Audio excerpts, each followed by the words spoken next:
আমাদের ভাগ্য নির্ধারণ হয় কোন রাতে? শবে কদর বলছে এলাকার মানুষ, সারা দেশে মানুষ তো জানে শবে বরাত। আমাদের ভাগ্য নির্ধারণ হয় শবে বরাতে না শবে কদরে? মাশাআল্লাহ, এলাকার মানুষটা সঠিকটা জানেন, বোঝা গেল। শবে বরাতে যত মানুষ মসজিদে আসে আমাদের দেশে, সারা বছরের অন্য কোন রাত দিন অন্য কোন সময় এত মানুষ মসজিদে আসে, কারণ কি? শবে বরাতে মানুষ মসজিদে বেশি আসে কেন? সারা দেশের মানুষ তো জানে ভাগ্য নির্ধারণ হয় শবে বরাতে।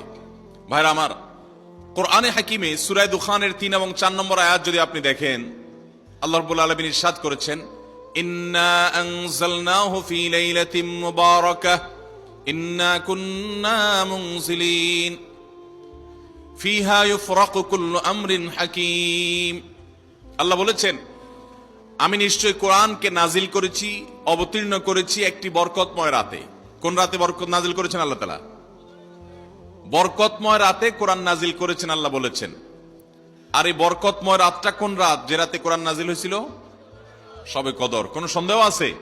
কারণ কোরআনের আরেক আয়াত বলছে, ইন্না আনজালনাহু ফি লাইলাতিল কদর, আমি কোরআনকে নাজিল করেছি যে রাতে, সেটা হলো লাইলাতুল কদরে। তাহলে লাইলাতুল কদরে আল্লাহ কোরআন নাজিল করেছেন। আর সূরা দুখানে বলেছেন, আমি একটি বরকতময় রাতে কোরআন নাজিল করেছি। তাহলে এখানে বরকতময় রাত বলতে যে লাইলাতুল কদরকে বোঝানো হয়েছে, সেটা দিনের আলোর মতো পরিষ্কার, ঠিক কিনা বলেন?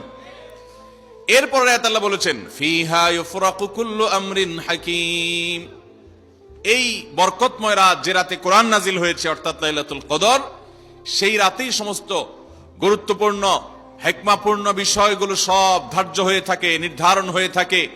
এই আয়াতের আলোকে বোঝা যায় মানুষের ভাগ্য সারা বছরের যেটি লিপিবদ্ধ হওয়ার কথা, সারা বছরের যে বাজেট হওয়ার কথা, সেটা হয়ে থাকে লাইলাতুল কদরে, শবে কদরে। মধ্য শাবানের রাত, এ রাতে আল্লাহ তাআলা মানুষকে সাধারণ ক্ষমা ঘোষণা করেন।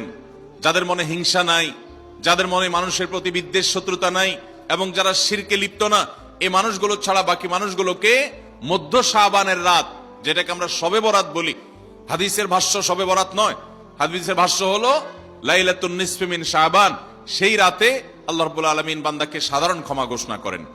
এটা একটা ভিন্ন বিষয়, কিন্তু বছরের সবচেয়ে শ্রেষ্ঠ রাত হলো লাইলাতুল কদর, যেই রাতে আল্লাহ তাআলা বান্দার ভাগ্য ঠিক করেন।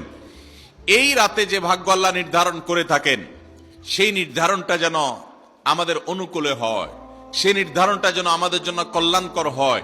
আল্লাহ যেন আমাদের ভাগ্যে ভালো কিছু লেখেন, খারাপ কিছু যেন না লেখেন। আল্লাহ যেন তাকদীরে আমাদেরকে ভালো কিছু দেন, মন্দ কিছু থেকে বাঁচিয়ে রাখেন। সেজন্য আমরা সবাই কামনা করি কি করি না? শুধু করি তা না, শবে বরাতে যত মানুষ মসজিদে আসে আমাদের দেশে, সারা বছরের অন্য কোন রাত দিন অন্য কোন সময় এত মানুষ মসজিদে আসে, কারণ কি? শবে বরাতে মানুষ মসজিদে বেশি আসে কেন? কি কারণে আসে বলেন দেখি? সবচেয়ে বেশি মানুষ মসজিদে আসে কোন দিন? শবে বরাতে। কেন এই দিন বেশি আসে কেন? না একজন করে সিন্নি খাওয়ার জন্য? না, সিন্নি তো অন্য দিনও দেয়। এই রাতে বেশিরভাগ মানুষ মসজিদে যায় বা ইবাদত বন্দেগী করে যার যার মতো করে। বেশিরভাগ মানুষের ধারণা হলো যে এই রাতে ভাগ্য ঠিক হয়। যেহেতু ভাগ্য ঠিক হয়, ভাগ্য নির্ধারণ হয়, সেই জন্য এই রাতে মসজিদে যায়, ভিড় জমায়, যে একটা রাতে ইবাদত বন্দেগী করে যদি ভাগ্যটা নিজের অনুকূলে লিখে নেওয়া যায়, সারা বছরের ভালো কিছু লেখাই নেওয়া যায়, তাহলে তো সারা বছর ভালো থাকা যাবে। এই জন্য ওই একটা রাতে একটু বেশি ইবাদত বন্দেগী করার চেষ্টা করে, ঠিক না বেঠিক? ভাইরা আমার, প্রথম কথা হলো ভাগ্য নির্ধারণ এই রাতে নয়, বরং লাইলাতুল কদরে হয়। দ্বিতীয় কথা হলো ভাগ্য নির্ধারণের জন্য একটা রাত মসজিদে গিয়ে ইবাদত বন্দেগী করলেই আমার ভাগ্য নির্ধারিত হয়ে যাবে বা ভাগ্য ভালো কিছু লেখা হয়ে যাবে ভাগ্যে, এরকম কোন কথা কোরআন বা হাদিস থেকে পাওয়া যায়? কোরআন হাদিসে কি পাওয়া যায়?